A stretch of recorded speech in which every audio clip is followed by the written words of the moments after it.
are not, if you're not speaking at the moment, I'll ask Ron, well, silence yourself, and then I'll ask Ron to go ahead and introduce. Ron, it's all yours. Well, before we do that, we had three other people join. Can we just take a couple seconds to introduce them? Four other people. I can't count. Yep, the floor is yours. You go ahead and have them introduce themselves and then go forward. Okay, I'm gonna have to point them out apparently. Margaret.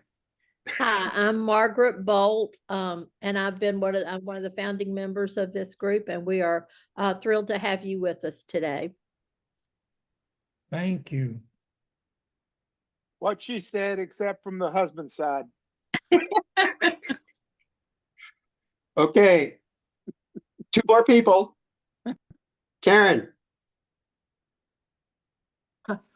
We're excited to be part of this group. We're relative newcomers to Morgantown, my husband and me, and we're again so happy and excited that everybody here is working on dismantling racism. And I love the title of the group. Yeah. What a great, whoever came up with that, dismantling racism together. That's just, a wonderful.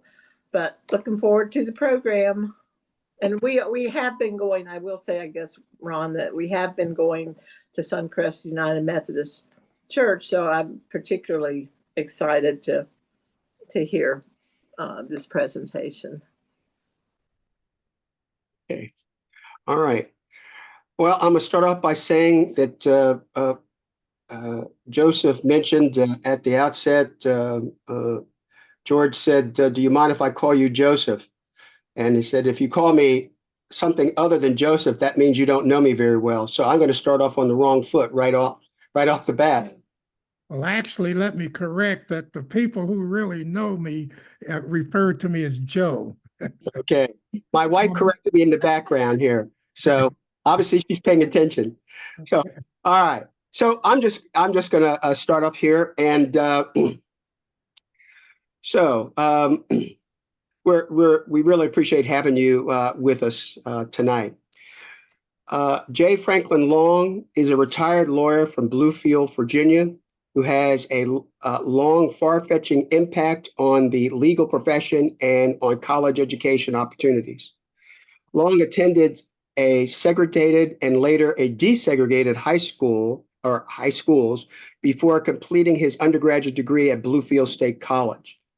In 1977, he earned his JD from West Virginia University College of Law and established his law practice in Bluefield, West Virginia. He retired from practice in 2011. He is a past chairman of the National Litigation Group and past chairman of the Association of Trial Lawyers of America Minority Caucus. He is a past member of the Executive Committee for the Association of Trial Lawyers of America and the American Board of Trial Lawyers Advocates. He has presented continuing legal education seminars across the country in Canada, the Bahamas, and Puerto Rico. In West Virginia, Long has served as president of the Trial Lawyers Association and president and chairman of the board of the Mountain State Bar Association. The Mountain State Bar Association recognized Long as the state's most outstanding Black attorney. He is also a past president of the West Virginia Bar Foundation. Long has also served West Virginia University at its law school. For 15 years, he was a board member of the West Virginia Foundation and is a director emeritus. You'll notice a theme here as I continue to go on here. He is a dean's partner at the College of Law and was a member of the visiting committee. Long is known for helping students. He funded a scholarship at the College of Law that supports minority recruitment. Individually, he has provided scholarships to more than 100 college students. He has also funded scholarships for the United Methodist Foundation of West Virginia, the Concord College Foundation, and the Southwest Virginia Community College Foundation and the Beckley Area Foundation. Long is a founding member of the Bluefield Area Foundation, which is it is a predecessor of the Community Foundation of Virginia that serves residents of Mercer County, West Virginia, and Tazewell County, Virginia. He is a past chairman of the Board of Governors of Concord University. Long and his wife, Darnell Long, have a daughter, Tracy Morris, and 2 grandchildren, Taylor and Dakota. So we welcome you this evening, Joe, to the Dismantling Racism. Well, thank you so much. I am very proud of my roots at WVU. In fact, the one granddaughter that you just mentioned, Taylor, is in her last year there in Morgantown in undergraduate school. And again, I appreciate you all inviting me. What I am going to do is to divide my presentation up into 3 parts. Part number 1 is I'll speak about reparations in general. I think it's good for us to have at least a review of the background of what occurred and why people like me advocate for reparations. The second part is the part that you really asked me to speak about, that is the reparations at the United Methodist Foundation of West Virginia. The third matter that I will speak of is in reference to questions you submitted to me through the email, Ron. I'll respond to those questions. And if it's enough of time, then I'll certainly accept questions from other people, although we'll make enough time for questions and answers afterwards. Reparation backgrounds. African Americans were enslaved in the United States from 1619 to 1865. People of African descent have been systematically murdered, brutalized, made victims of genocide, and sexually assaulted. American Blacks have been economically depressed for hundreds of years. Evidence of systematic racism continues to the present date. The enslavement and overall persecution of Black people in the United States have enriched our country, but has created disparities in income, wealth, and education between Blacks and whites. Reparations is a real, well-established principle. It is the payment for an injury. It is the redress for a wrong done. In the context of Black people in America, reparations is repair for the enslavement era, the Jim Crow era, and its living legacies. Reparations addresses past wrongs. Reparation is an acknowledgement of the fundamental injustices and inhumanity of slavery and the remembrance of the denial of basic rights during Jim Crow. I lived during Jim Crow, having been born in 1950 in Bluefield, Virginia, truly a Southern town and truly a segregated town. But these racial discriminations and economic discriminations were practiced by the church, by the state, and by American citizens. And they continue to have a detrimental effect on African Americans living on today's date. Reparations are needed to right past wrongs and to address past sins. Reparations are nothing new. They've been paid to other groups. Reparations have been paid to the Sioux Indian tribes for taking of their land, to Japanese Americans for their improper imprisonment after World War II, paid by Germany for its wrongs during World War II, and by the city of San Francisco. Reparations identified by other names have been paid to other individuals, such as coal miners suffering from black lung, to farmers who have endured crop failures, to fishermen facing depleted fish stock, to victims of terrorism, to unlawfully imprisoned innocent convict, and to victims of natural disaster. It seems that the only time that there's a real strong opposition when it comes to reparations is when it, in this country, is when it benefits African Americans. Endorsements of reparations. The state of California has established a reparation commission. The U.S. Conference of Mayors, along with the Amalgamated Bank, the Players Coalition of Professional Athletes, coaches, league owners, and the Ben and Jerry's ice cream companies have supported reparations. Numerous national, state, and local organizations, as well as religious institutions, legal organizations, labor unions, and professional and fraternal organizations have officially endorsed reparations. Reparations can be created in many forms.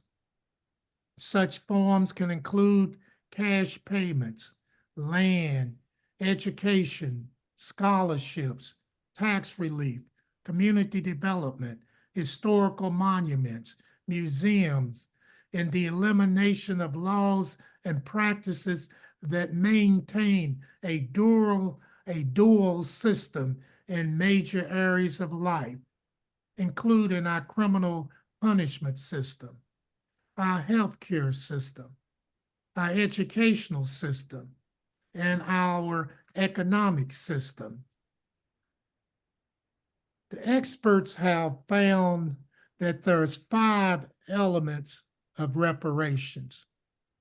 Number 1, restitution, restoring the victim to their original situation before the violation, such as returning property, reinstating employment, or restoring liberty. Number 2, compensation, providing financial compensation for damages such as the loss of earnings, loss of property, or the more moral damages. As a Black individual, you understand the real losses. You understand that obstacles are intentionally put in your path. We all know about the instances in areas of our country where Blacks have been very prosperous, and the KKK and other groups have come in and completely destroyed that. We're all sensitive to that when you're within the Black skin. When I was practicing law I was in Mercer County, the only African-American lawyer in the county, but I had to be careful. Among the things, for example, is I bought an old building for my law office and remodeled the building. It was really nothing but a slum tenant place before we remodeled it, but it was in a good location in downtown Bluefield, a block from the federal courthouse. But when I remodeled, I spent most of our money on the inside. I really didn't want the public to understand, at least give the appearance that I was prospering. That's something that's well known to Black people, that if whites think that you're prospering too much, they'll put obstacles in your path. And that's just one example. But going back to the 5 elements of reparations, I mentioned restitution 1, compensation 2. The third one is rehabilitation, providing medical, psychological, social, and legal services. Number 4, satisfaction, taking measures to stop human rights violations, such as public apology, truth seeking, or memorials. When they say truth seeking, when these things happen, it's a concerted effort to cover them up. And just one thing, and I'll just mention this real briefly, that happened in my family before I was born. I had older parents, but my father was born in Richlands, Virginia, which is about 40 miles from Bluefield. But they had to move from Richlands to Bluefield in 1916 because a relative was lynched. And that wasn't uncommon. And those are kinds of things that they went through at that particular time. I spent my first 9 years in a Black segregated school. I went from the 1st to the 9th grade. And in 1965, we integrated, and I spent my last 3 years in the white high school. And it's it was a real difference as far as the books are concerned, the facilities that we had. It was truly, truly a real difference. But going back to my elements, the 5th one is the guarantee of non-repetition. That is the elements, putting in place reform to prevent future abuses, such as strengthening the judiciary system or protecting human rights workers. In the judiciary system, I was just shocked when I first started practicing law at the number of African Americans that were accused criminal defendants. On a typical day when you would go to court for what we refer to as docket day, and that's the date when all the lawyers will go to court the first day of the term, and all of the people who have been indicted will appear at that time. It was fairly common to see 50, 60% of the defendants African Americans in a state that has 3.5% African Americans. Reparation, though, is good for our country, because ultimately when the Black community excels, the country excels. When the Black community does good, the whole of the nation does good. The United Nations recognizes and promotes reparations. The United Nations basic principles and guidelines on the rights to a remedy and reparations promotes this type of matter.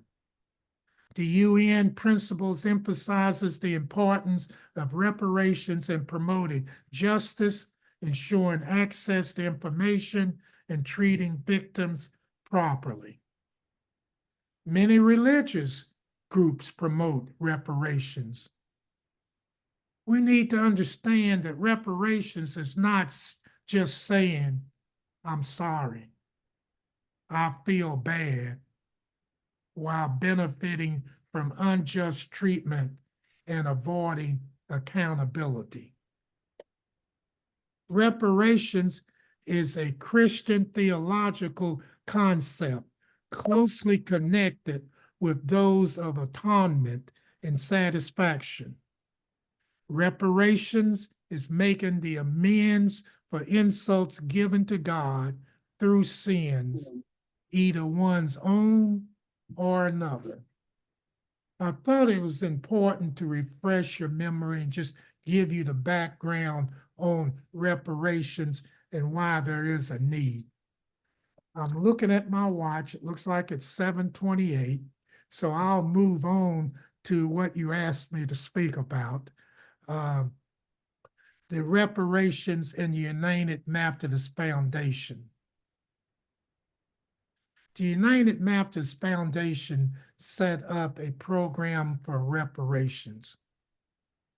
And in that program, they stated a purpose, and I quote, "In grateful recognition of God's grace and manifest love, and as a way to support the African American community in West Virginia, and to repair the damage inflicted by slavery and Jim Crow laws, an anonymous donor established the West Virginia Reparations Endowment Fund for the purpose of providing financial resources for reparations to the West Virginia African American community."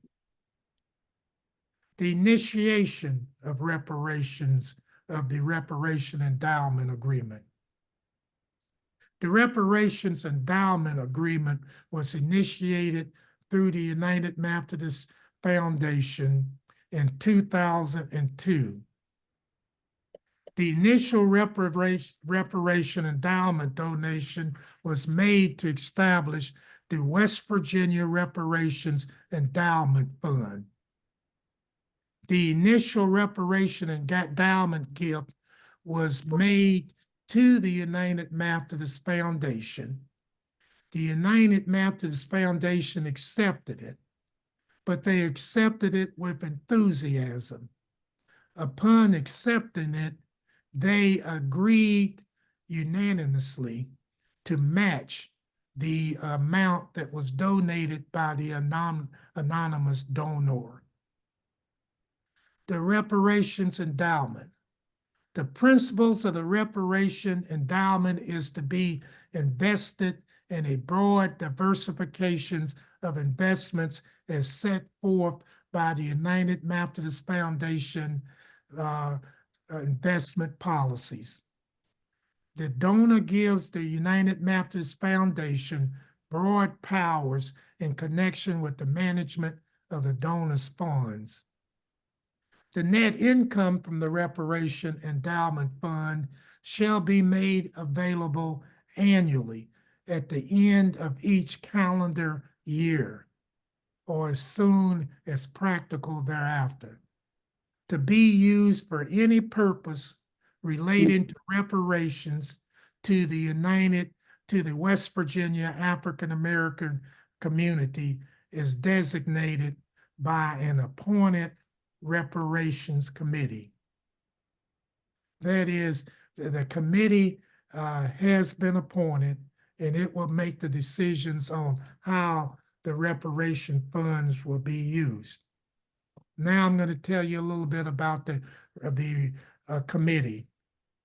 The appointed reparation committee shall consist of the following: a representative of the NAACP, a representative of a Black West Virginia newspaper, a representative of Religion and Race on Ethnic Ministries of the West Virginia Annual Conference of the United Methodist Church, a young adult, an African American representative from a rural part of West Virginia, and an African American representative from the West Virginia Council of Churches.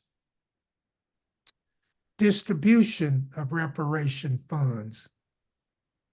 as soon as practical after December the 31st of each year, the United Methodist Foundation shall notify the Reparations Committee of the funds available for distribution. That is, the funds are invested during the year, and on December the 31st, the foundation looks at the investment returns. Then they will let the committee know what the returns are, and that's the amount that they'll have available to spend the following year. The United Methodist Foundation shall make distributions of the available funds at the written direction of the Reparation Committee.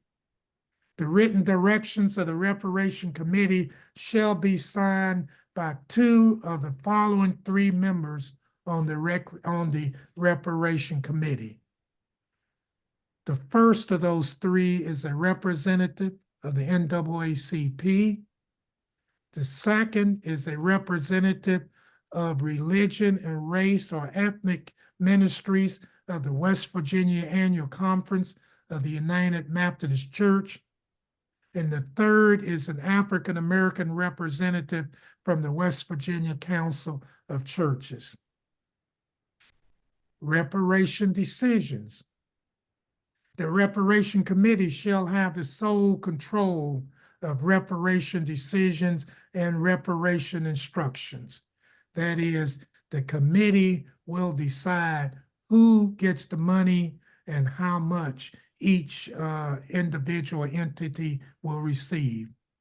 The United Methodist Foundation shall be under no duty to inquire into the source of the Reparation Committee's authority or the propriety of the reparations instructions. Additional reparation funds. Additional funds may be contributed to the reparation endowment at any time, in any amount, and any additional contribution shall be subject to the terms specified in the United Methodist Foundation Reparation Endowment Agreement. Acceptance of additional non-cash contributions shall be subject to the policies of the United Methodist Foundation investment policies. Investment of reparation funds. The United Methodist Foundation shall use its best efforts to obtain a reasonable return on endowed reparation investment funds without unnecessary risk, subject to sound investment policies. In making investment decisions, the United Methodist Foundation will use or employ what, in its opinions, the best available financial sources of management and investments are at the time. It is, however, understood and agreed that neither the United Methodist Foundation nor its officers nor its trustees will be liable for the success or the failure of the reparation investments. It is understood and agreed that the United Methodist Foundation may charge such reasonable compensation as is customarily charged for holding and managing reparation endowment funds. Typically, in most foundations, I know at the WVU Foundation, when I served, it was a 1% management fee. And with the United Methodist Foundation, it's a 1% management fee that they charge for their services for investment. Distribution of reparations funds discretion. In the unlikely event that the Reparation Committee dissolves or fails to meet in any given year to direct the annual distribution, the United Methodist Foundation shall have sole discretion to distribute endowment reparation funds. That is, it's the clause that makes sure that the funds don't lie dormant for an indefinite period of time, that if the committee is no longer available, or if for some reason they become inactive, the funds will still be distributed, but not through the committee, but through the United Methodist Foundation. The anonymous donor.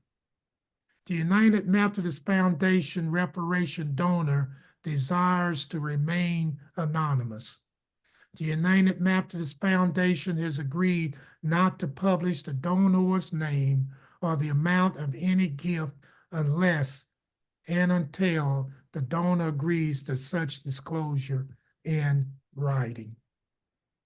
So that's what the United Methodist Foundation does with the funds that they created 2 years ago, back in 2022. Looks like it's about 7:38. So I'm going to go into the questions, Ron, that you submitted and provide answers to you and the other members of the group.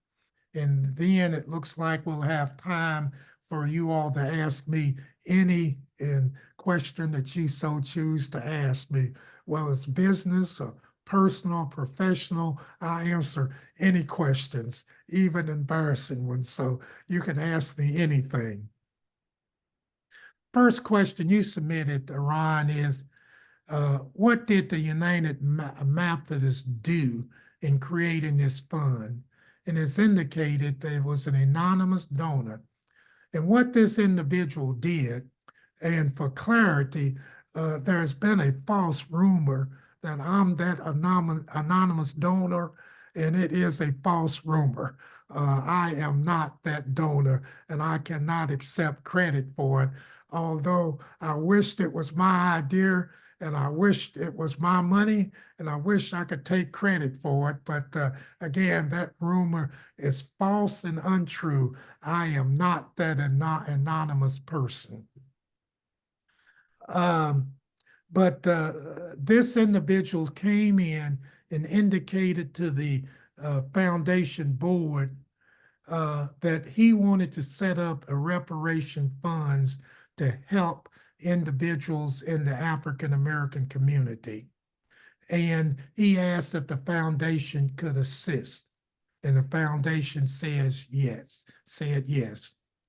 Second question you asked, Ron, how did they decide to do it?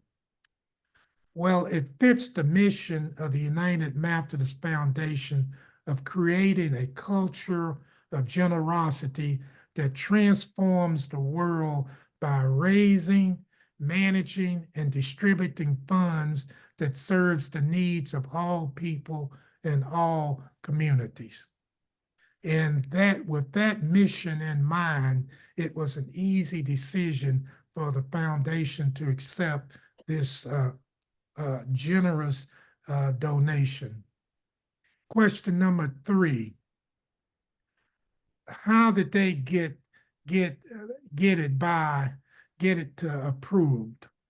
And I think you were asking, well, knowing society in general and knowing that there are some strong feelings when it comes to helping African Americans in the white community, that you would generally expect opposition. But apparently with these good-minded, faithful people on this board, there was no opposition whatsoever. And I am convinced that when those who oppose, they're really in the minority, that most of us are good-minded, decent people who want to do good, who want to help. And when you see strong opposition, again, it's been my observation and my life experiences that those people are truly in the minority who oppose good things like this. The next question is, how's it administered? Well, as indicated earlier, it's administered through the foundation. The funds are donated. The funds are invested. The principal of the corpus remains intact. The only money that can be spent is the investment return. The investment return is decided on December the 31st of each year. Then the committee knows how much they've got to spend, and they can go about making their decisions on how to distribute the funds. Number 5, what is it that one gets? And I think you're asking as far as distributees are concerned, beneficiaries. Money is to be used that's decided by the committee for reasons and is broad and general to assist in the African American community. And basically the committee can do anything that they choose to do to assist in the African American community. Number 7, where does the funds come from? It's indicated the funds came from this anonymous donor who wanted to do good in the African American community. And the fund was created as a result of that. And 1/2 of that fund, again, was made by the anonymous donor. The other half was made by the United Methodist Foundation Board. Number 8, what do we recommend to a church who wants to do the same thing? The fact that a church wants to do the same thing is admirable, and it's a matter of acquiring information. I would highly suggest that you look at what the United Methodist Foundation has done. It's an entity that's 50 years old. In fact, we were started in July of 1974. So it has a long history with great experience of creating funds and administering funds. But any church who would want to do this can obtain information. I would suggest the easiest way is to look at what some other entity has done, such as the foundation. And it's much easier if you use what some other entity has done and model that after what that person has done and just modify it for your for what your goals and objectives are. And that's what we would suggest as far as what you as a church can do if you choose to do that. Now that it's 7:45, I've ended my presentation and I'm open for questions. Joe, that was great. So now thank you for being willing to field questions. So Mavis started. I have 2 questions. Did you say that this gift was given in 2002 or 2022? To 2022, 2 years ago. Oh, so it's quite new. Okay, so it's just very, very new. right. Can you tell us how the distribution was made? So have 2 distributions been made or just 1? I can answer that very easily. Okay. None have been distributed as we talk. Oh, none have been. Okay. And the reason why none have been, it actually could have been distributed in 2023 or in 2024. But what you want to do is you want to let the investment returns build up somewhat, keeping in mind you're not taking money from the principal. Okay, you're not taking it from the returns. So Okay. what the foundation elected to do is to let the returns build up. And in 2025, the foundation will look at what the investment returns are as of December the 31st of 24.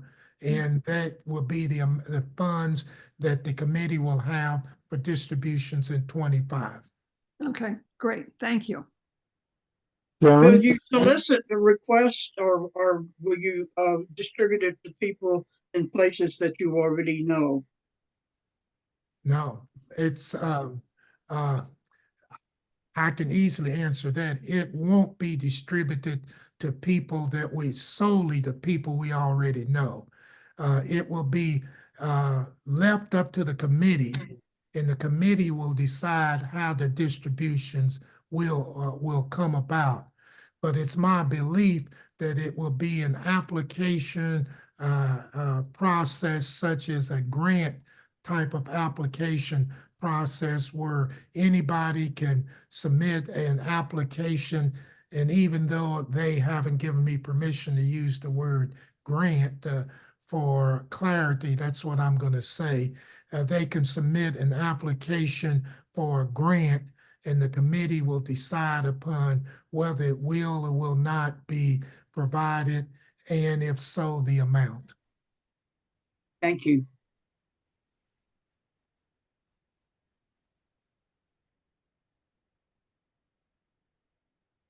Yes. Ms. John Bull? Does there need to be a connection to the United Methodist Church, or is it for all comers?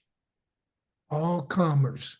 I'm very familiar with United Methodist Foundation in that I served 2 terms on there. And last term, I was honored by being chairman of the board. And the point is I'm very, very, very familiar with the foundation, and it is not limited to United Methodist. It's limited to almost anybody, but generally speaking, the funds through the foundation is to do good in the state of West Virginia. And just if I could follow up, how will you promulgate that the funds are available? How do you let people know they're out there for possible application? Well, that would be left up to the committee, and I'm not sure if that has been decided, but based upon what has been done in the past, there's communications through the web, through social networks, through mail solicitation. It is advertised that these things are available. There is a deadline for your application. Submit your application prior to the deadline, and matters are considered at that point. Sally Roberts, thank you for raising your hand. I just wondered if there is someone to reach out to if other churches wanted to go through this process.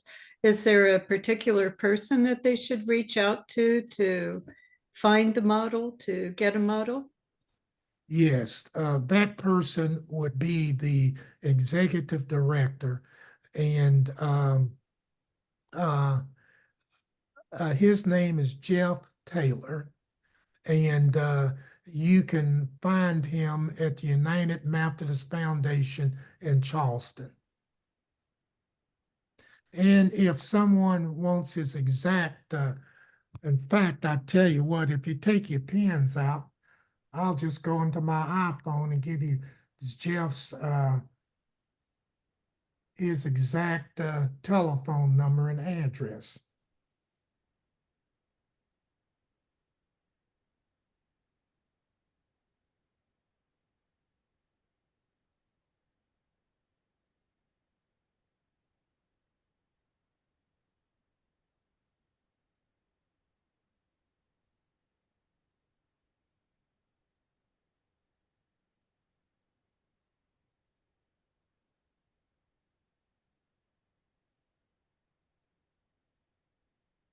Well, I knew I could do this real quick.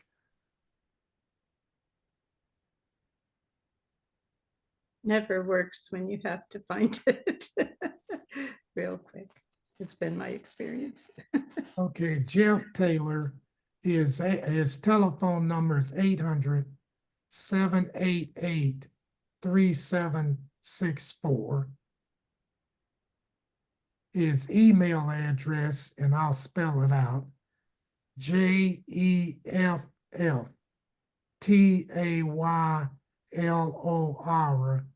at umfwv.org.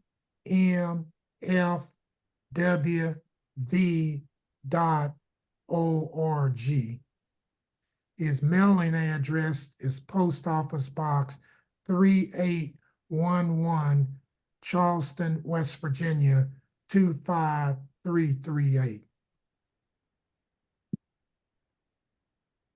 Thank you.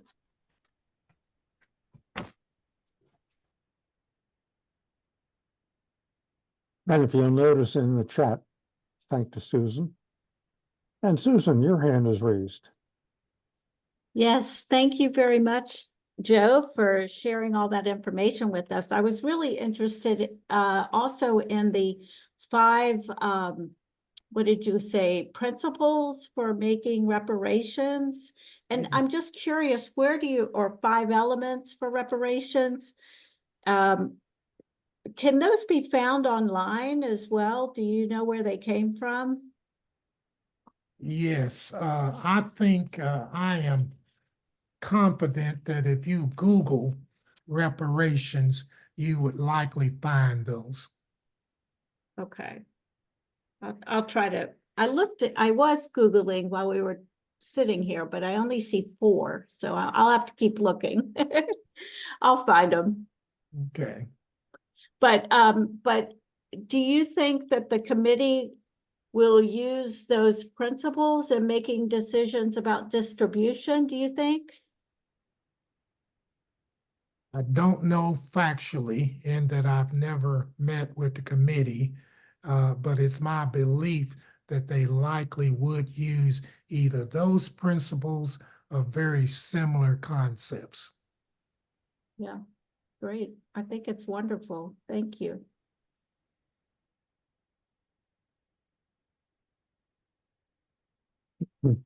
Joe, knowing your background in a community foundation, and you know, we have a community foundation up here in north central West Virginia.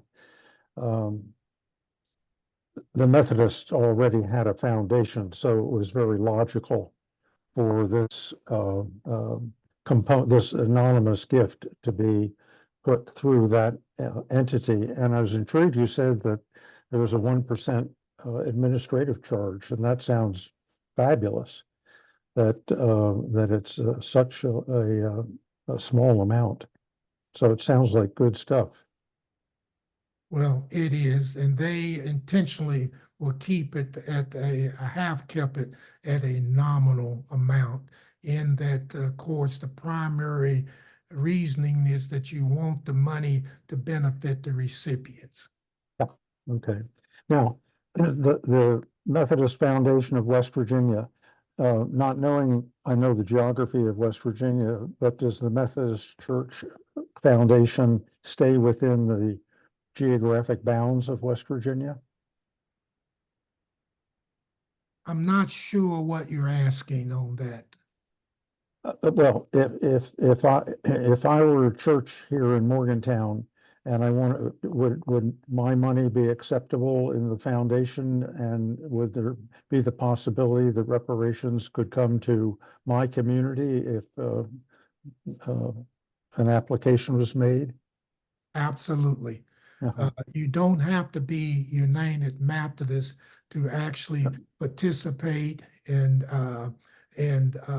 invest with them. They would accept an endowment from anyone, regardless of what your religious affiliation is, and that in theory, the Presbyterian Church could, if it chose to, have an endowment with the United Methodist Foundation.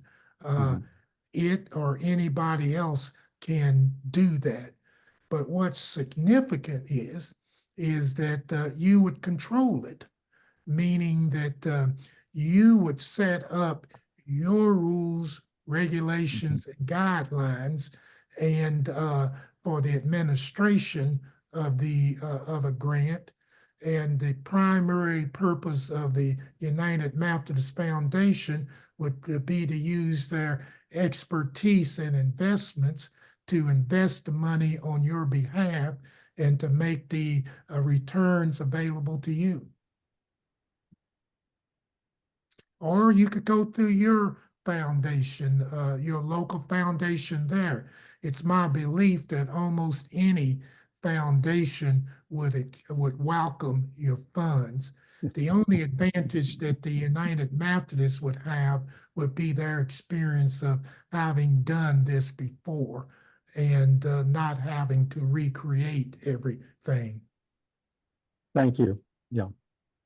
It would act as a donor advised fund. It would definitely be a donor advised funds is how you want to set it up. Thank you. Yes, Karen? Thank you, Joe. Fascinating, really, really good information. And I apologize, I'm a little confused about when you were first talking about how it was set up. Did you say something about one of the requirements was that it be the initial donation by the anonymous donor had to be matched in an equal amount for it to be activated? And has that happened? I'm glad you asked that question. The answer is no.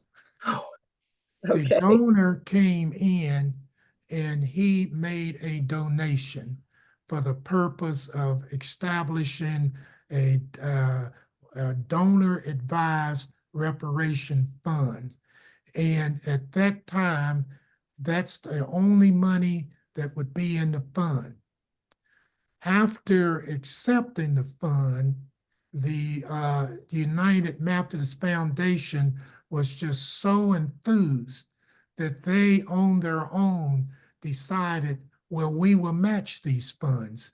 That if this donor is generous enough and thoughtful enough to come in with his funds to set this up, then we out of and they would not use the word generosity, but I'll use it. Out of their generosity, took their funds and matched, and it was their discretion and not their decision. Matching was not mandatory in any way whatsoever. It was the match was there solely to double the amount of the funds that were available. So that has been done by the foundation. It is my understanding, yes, that has been done. Can you talk about how much money or is that something that's somewhat Well, I should not tell you specifically because the donor wants to remain anonymous. And if I told you how much, you can take 1/2 of that amount and determine how much his donation was. So I don't think that would be appropriate for me to do that. But I can tell you, I think I can tell you it's in the 6 figures. sorry And is the fund open for other people to make smaller contributions to it? Yes, absolutely, and that's one of the things that that's stated in the endowment fund document is that anybody who chooses to can make any donation of any amount at any time. The only restriction is that those funds would have to comply with the present rules and regulations for the endowment itself. That is, you can and make that contribution.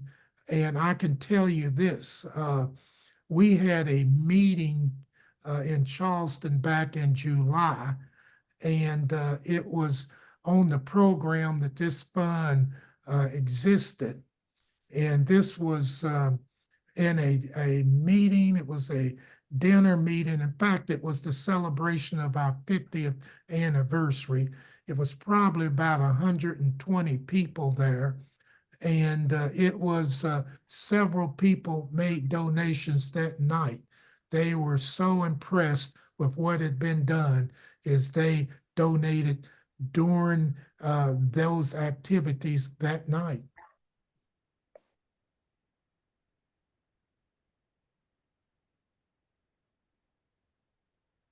I see, let me reach out to Dawn Spencer. Dawn, if I know you're having difficulty with your video, did you have a question perhaps because I wouldn't be able to see you?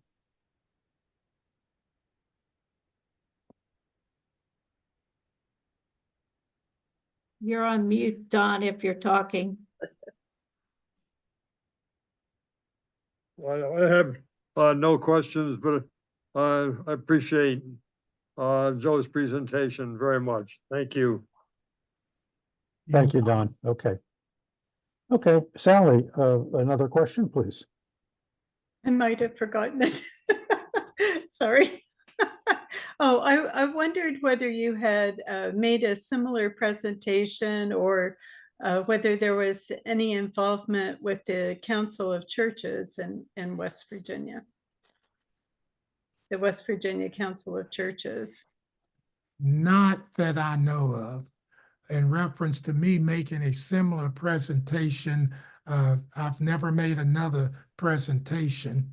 I'm technically not involved in this. I'm making this presentation because I was asked to make this presentation by Ron, but I have not made a presentation before. And I actually told Ron, well, Jeff Taylor would be the best person. He has the most knowledge and has been the executive director of the foundation. But Ron insisted that I make the presentation, so You that's did a beautiful why I'm job. here. Well, thank you so much. You did such a marvelous job. Well, Thank let us say all of us, I think, are very much benefited by the orderliness and the precision of which you have led us through this consideration of reparations. And we too, when we heard about this possibility, know the difficulties with the concept of reparations and the uphill battle. But yet at the same time, when we heard of an entity in our midst in West Virginia that had made inroads in this process, we wanted to learn so much more about it. And that's what dismantling racism is about. We're inquiring, we're learning, we're finding out so much about the possibilities and then putting those into practice. So Joe, thank you very much for taking your time this evening to be with us. And please know that you're invited to come back when we meet again monthly. We can put you on our mailing list. And as you can see, there are some people from all walks of life and all parts of the state that drop in and drop out, depending on our conversation. So thank you all, and thank you all very much for visiting with us. Ron? Ron has, I put my hand up because I know that we want to bring this to a conclusion. However, Margaret had a question, and maybe that should be the final one. She had her hand up. You just didn't. I was just gonna share that having grown up in the Jim Crow South in South Carolina and having first attended an integrated school at about the same time that you mentioned, I wish I had been smarter and had understood more when the Black students joined the white high school. And those of your generation are my heroes, because I think it was brave of you to come in as a minority into the white schools. And I know at the time you were not welcomed, and your generation and you people who were those pioneers that integrated, deserve reparation as well. Well, that's awfully kind of you to say. I've been very fortunate in life. Don't think I'm deserving, but I don't want it to be misconceived. And what happens is when people look at me having a professional degree, they presume that all African Americans have done as well. And that's not the case. We are truly, truly, truly in a minority of minorities, and reparation is needed. Ron, did you have anything further? Great. Well, thank you for arranging for Joe to be with us, and appreciate that. And for those of you who know, tomorrow evening we'll have a planning meeting for our future. So thank you all so very much.